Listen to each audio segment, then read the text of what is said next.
जय जिजाऊ जय शिवराय बांधवांनो, मराठा कुणबी एकच असल्याने मागच्या 40-45 वर्षापासून ओबीसी प्रवर्गातून आरक्षण मिळावे यासाठी संवैधानिक मार्गाने संघर्ष करावा लागला, आंदोलन करावे लागले।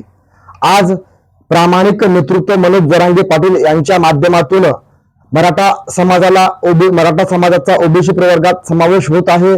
शासनाने हैदराबाद गॅझेट व सातारा गॅझेट लागू करण्याचा निर्णय घेतलेला आहे।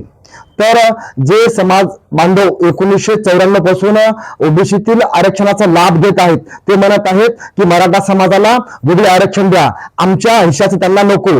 तर बांधवांनो, ओबीसीतील आरक्षण हे जसं तुमच्या हिश्श्याचं आहे त्याच पद्धतीनं ते आमच्याही हिश्श्याचं आहे। फरक फक्त एवढाच आहे की तुम्ही 1994 पासून त्याचा लाभ देत आहात आणि आम्हाला कुठं आता 2025 पासून त्याचा लाभ मिळणार आहे।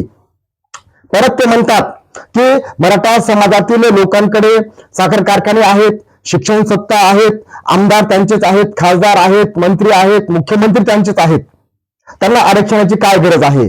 तर बांधवांनो, मला तुम्हाला सांगायचं आहे की नॉन क्रिमिलियरची अट असल्यामुळे त्यांना या ओबीसीतील आरक्षणाचा फायदा घेता येणार नाही।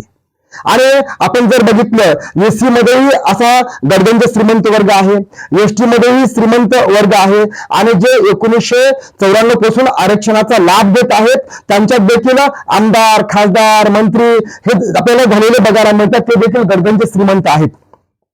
आणि आपण जर बघितलं स्थानिक स्वराज्य संस्थेपासून आपण एक जे 1994 पासून आरक्षणाचा लाभ घेत आहेत तर हे 10-20 कुटुंब जर बघितलं त्यांच्याच घराण्यातील तुम्हाला त्या ठिकाणी प्रतिनिधी दिसतील, आमदार, खासदार, मंत्री तुम्हाला त्या 10-20 कुटुंबातीलच दिसतील।